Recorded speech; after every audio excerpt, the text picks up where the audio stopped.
Morning. It's 8:30 on a Thursday morning.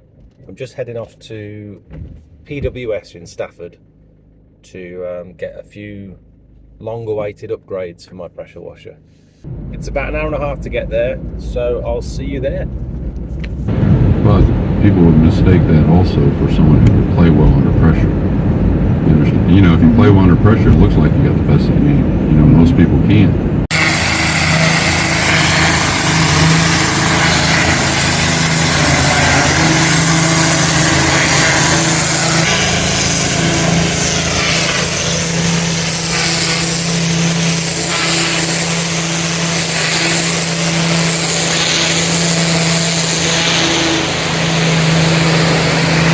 Let's swap nozzle and see if we get some chewing gum on. Do you not use turbo on chewing gum? No, we're going to have a go at using steam. Although it has been there for a very long time. Fix the chewing gum there.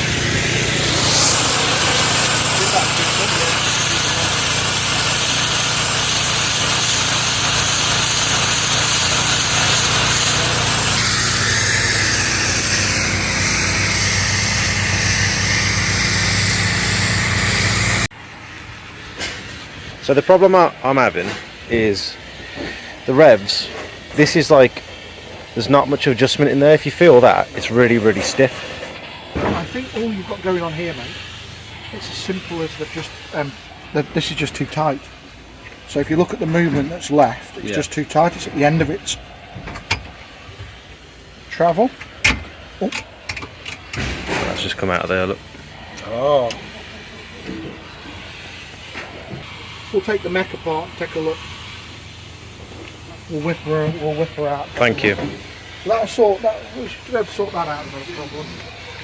I'd like more control of how much water I'm putting out, because it feels like it's either the machine's cutting out or I'm using far too much water all the time. So the machine cutting out is the fact that your unloader valve's turned up to whatever the maximum setting is. Okay.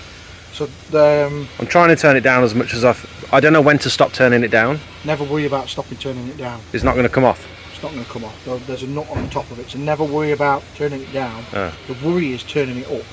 It's when you turn unloader valves up too far, that's when you start to have all of your problems. Right. So by backing the unloader valve off, all you're doing is you're just letting less water out. So we do very similar to backing your unloader valve off, but we do it with a needle valve. Yeah, I've seen that. You leave your unloader valve set. Is that one there on the front of that machine? Yes, so that's just a needle valve that you can just turn down. That one? Yeah. So what we do is instead of it being done with the unloader valve, which is basically this half in here, steam. So the K1's fixed on this, so there's no twisting knob to make it pretty and nice. Yeah.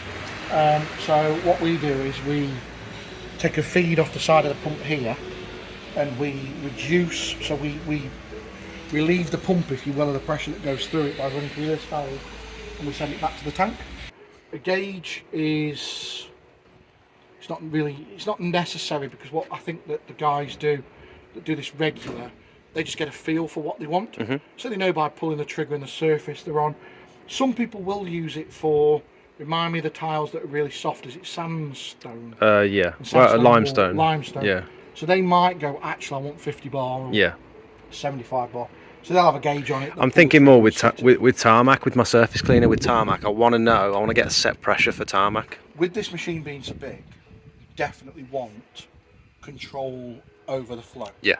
Because there's only some instances on big jobs where you'll probably use full chat. I don't need as much water as I'm using. No, most of the time I think you'll back the revs off, back the unloader valve off. Yeah, that's what I want more control of. It would be easier if it was rotated the other way around. We talked about this on the feed after, either before or after. And to do that on this, what you'd need to do is get the other facing exhaust. Yeah, you can get the opposite way, can't you? They're about 100-ish quid, I think, 110 quid for a genuine one. And then you could turn the whole thing the other way around, and you'd have better access to the front of the pump. So servicing this and maintaining this when stuff goes wrong is probably going to be a lift out job, or at least pull the tank out. Yeah. So I would seriously consider that as a good investment. Turn it around. Flipping it around. And ideally I want this fuel filler on the other side as well. I want this over here. It'd be on the front, wouldn't it? If you turn it all the way around, it'd be front corner, and your hose reel would be in the middle. Yep. But the first thing we're going to do, let's get this fixed. And once we've got that fixed, we'll fire her up and we'll go through some unloader work, and I'll try and show you. Oh yeah, disappointingly, we've got a coloured bypass going back to the tank. Yeah. So if you've got a clear bypass going back to the tank, it's very easy to see when you've hit maximum flow. Oh, okay. Because you can see the water passing back. Right. So when we that was one I had from my old setup. Yeah. So when we setting this up, we can watch from the bypass the water tracking back into the tank. We purposely fit a clear pipe for that reason. Right. Okay.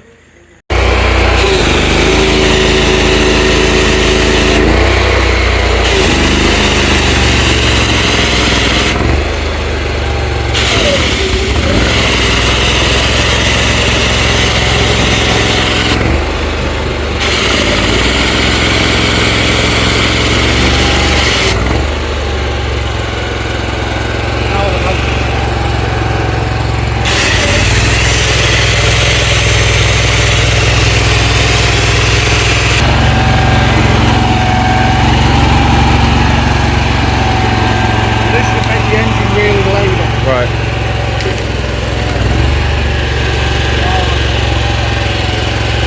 Well, cut that. Cut that. Cut that out. Cut that bit. See how there's loads less water coming out now? Yeah. So, one of the things I've done is I've backed to unload the valve off a little bit. Okay. So when you let go of the trigger, it was set for really high rake off point. Usually set that to 10% over running pressure. So if you've got a pressure gauge, we can do it with the pressure gauge. Yeah. So normally set that 10% over. We've done it by feel and sound. So we've done it by the revs of the engine and the feel of the trigger when you're using it. And we've also set it so you can run full revs or low revs and it won't cut off. You're sacrificing a little bit of performance at full revs, but you just reach in and give it a turn. But on low revs now, this works on and off fine with either nozzle as well, which means it's not overrunning. The other thing we've done is inside here, there's a spring here that goes onto the, this is like some kind of load balancing lever inside the engine. Somebody will come on and tell me the technical name and go, oh, he doesn't even know what that's called. But basically, when they built it, when your guys have built it, is they put the spring on the outside edge, which was meaning when the engine was loaded, it was putting more revs on to maintain itself. Yeah. Which is why you can never back it all the way off. So what I've done is I've moved the pivot point from the outside position to the inside position. So now you can get it down on low revs. Yeah. A telltale sign of these when you're running too much revs is your gearbox spews loads of oil out all over the place. Okay. So when you see them on the forums going, oh, my gearbox has chucked a load of oil out, silly Facebook voice, isn't it? Oh, my gearbox. It's usually because the revs are too high. Okay. So it's either overfilled or the revs are too high. So if you go away and start using this on full revs and your gearbox starts to churn oil out, Turn it down. back the revs off and then we'll reset the overall revs with the thing. Okay. So first problem, fixed. Sorted. Second problem. That was nice. So this little cable kept sort of popping out, and that's just a nice, easy little fix that I didn't think of doing. I thought, oh, we're gonna have to replace this whole thing, or do some weird attachments on here, but he's just come and put a cable tie on it. You're a problem solver. What's next? Next is, so here, what I want to be able to do, at the moment I'm having to use my ball valve to go from my to your oil lamps line. to my surface cleaner. Here comes product placement. Yeah, but the thing is, This video is sponsored by Precious Metals. I'm desperate for this now because my ball valve has started leaking. You scratched it. Have I scratched it? You scratched I'm it. so sorry. Rather than replace O-rings and stuff in here, I'd rather do away with that altogether. Yes, so and what just we're going have to do this. is, because you've already moved to the ST2600 gun, Yep. it's Baz. That's Baz, our Hi, Baz. fabricator. Baz will be on. Baz makes all of the nice bits. So because you've already moved to the ST2600 gun, Yeah. which you've already got, we can use one of these bad boys, which is just dead simple. That fastens through there. I couldn't work out which way it went. That is going to replace your gun. Oh, I like had it. that. I had it the other way around. And that's going to go like that. Ah, that makes sense. Obviously. Yeah, that makes sense. Does it make sense? So we're going to get on, and next time you come back to the video, this will be fitted. Boom! Ooh, transition.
The other thing I want to do is change my X-Jet from the mini quick release to the same as this, so that I can just pop it out and put the X-Jet in there. One of these little Q fittings. There's a PTFE lesson here. Wait there, we've got a nice backdrop, so do I need to be stood behind? This is an Alpha Compact. Right, so PTFE, it's finger in, and what you want to do is you want to make Finger in, innuendo bingo, right? So you want to pull out so you've got tension, right? Mm-hmm. What you want to do is you want to make sure you wind it on clockwise. So you're pulling it, so it's at the bottom, so if it's your loo roll, you want it coming out the bottom. Yeah. You're putting it on, you're holding it, and you're pulling it taut against your finger like that. So your first bit's got it. Ah, so that pulls Right. it. Yeah, okay. So that's got it. And then all you do then is just wrap it round, keeping the tension on The it. amount of time I've struggled. And How once many are you done- putting on there? You did like 6 or 7 then. Yeah, what I did carefully is you'll notice it's very slightly tapered, so it's thicker at this end than that end. So when this goes on, it tapers against it. Ah. So you could build this, you could put thread lock on it from here. We're not going to because we don't need to, but you could build it with thread lock or assembly. And the reason I've asked Darren to put this turbo, we're going to do a fixed turbo again. nozzle. Do it again, look. Go on. So you're going to pull it out, wrap it over the top. I then go a bunch of times at this end, and then I bring it thinner towards the end. Years of experience. Clockwise, pull it against yourself, pull it down so it's taut. Okay. Easy. So I've asked Darren to fit this turbo nozzle and fix it to the end of the lance rather than having the quick release fitting like I had before. Darren explained on the live stream last time that there's a little bit of play in those quick release fittings, and so you're going to get more vibration back through the lance. Is that right? Yeah. And as you've had a go with one today, Yeah. so you've already had to go with your machine without it, and it's already was less vibration. There's a little bit of wobble in those quick release fittings, and so particularly with the turbo nozzle. So 1200 lengths. I'm sure you'll cut when we do a transition in a second, Matt Armstrong style. You'll cut you using it outside.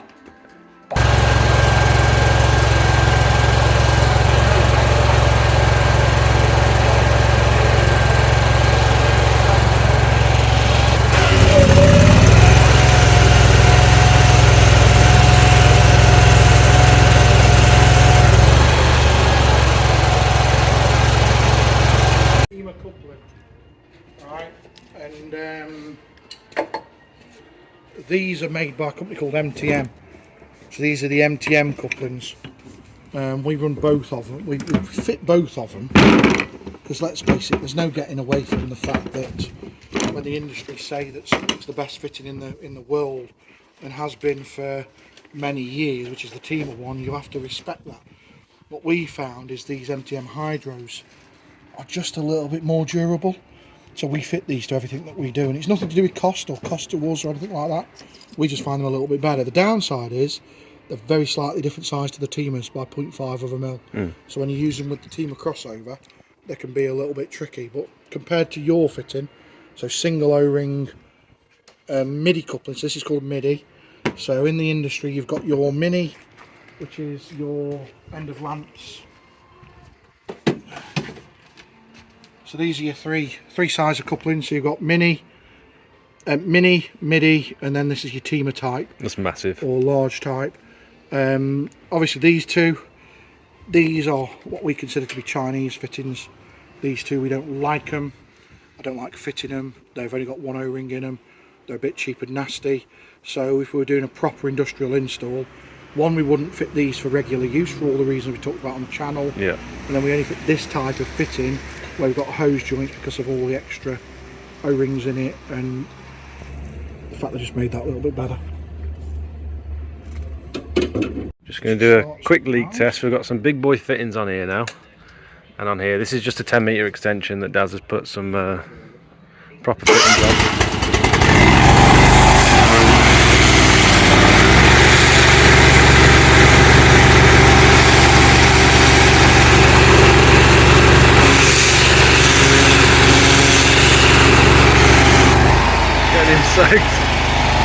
Thanks thanks for watching that one, guys. If you have a look at the description of this video, it includes links to all of the equipment that I'm using at the moment. It's also got my chemical supplier in there, my quoting tool, and instructions on how to become a paid member of the channel. Thanks for watching. Have a good week.